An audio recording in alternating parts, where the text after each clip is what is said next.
Daginn. Ég heiti Elspeth og með BS-gráðu í lífeindafræði og á fyrsta árinu í MS náminu. Ég ætla í dag að kynna fyrir ykkur grunnnámið í lífeindafræði. Eitt af því algengasta sem ég spurði út í enn þann dag í dag hvað lífeindafræði? Og lífeindafræðingar fást við rannsóknir á lífsýnum í þeim tilgangi að greina sjúkdóma, finna meðferðarmöguleika og stuðla að framförum í læknavísindum. Mikilvægi náms í lífeindafræði liggur í þekkingu sem stuðlar að öruggri greiningu, meðferð og forvörnum gegn sjúkdómum.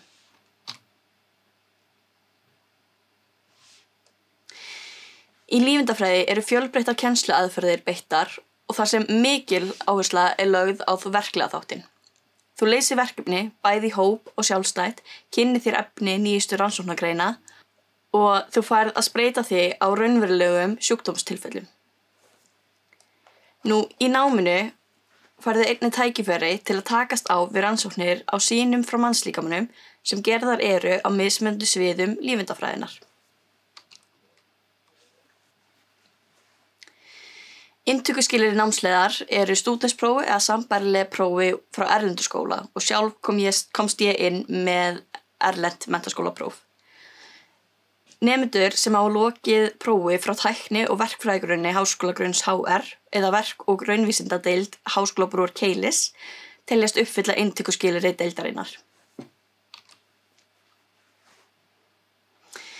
Meðal viðfangsefni eru þessi. Það með feitaletrunni eru þau námskeiði sem eru kennd á fyrsta árinu. Fyrsta árið í náminu samanstendur því af grunnfögum með áherslu á almenna þekkingu á mannslíkamanum og efnafræði hans.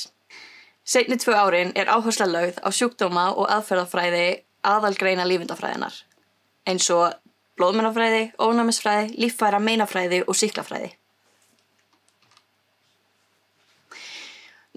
Námið hentar vel þeim sem hafa áhuga á lífvísindum og vilja búa sig undir að taka þátt í fjölbreytilegu starfi á flestum gerðum rannsóknastofa í heilbrigðisþjónustu.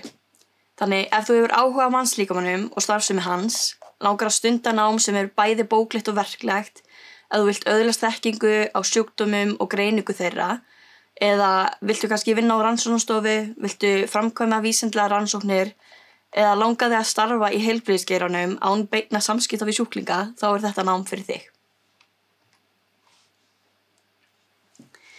BS-próf í lífeindafræði að viðbættu 1 árs 60 eininga framhaldsnámi sem þá diplómugráðan í lífeindafræðinni veitir starfsréttindi sem lífeindafræðingur.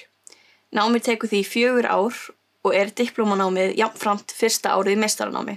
Þannig þú getur einnig valið að fara í meistaranám og þá tekur það 5 ár. Og lífeindafræðingar, eins og sagt, eru fólkið á bak við tjöldin.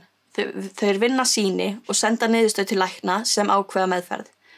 Lífeindafræðingar eru helst sýnilegir við blóðsýnatökur en það langt frá því eina sem þeir fást við.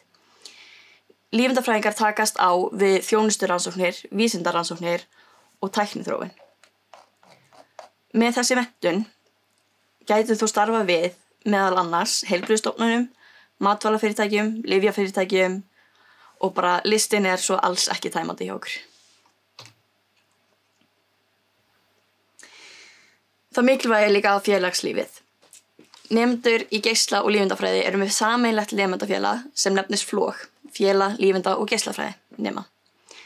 Félagið stendur fyrir skemmtilegum viðburðum, til dæmis nýnemakvöldum, árshátíðum og vísindaferðum og hægt að finna FLOG á Instagram og Facebook. Einnig hægt að hringja eða senda póst til skrifstofu námsbrautar í lífeindafræði. Svo einnig gott að tala við nemendur námið, þannig endilega sendi skilaboð á nemendafélagið eða ef þú veist einhvern sem hefur verið í lífeindafræði. Umsóknarfrestur 5. júní. Takk fyrir mig.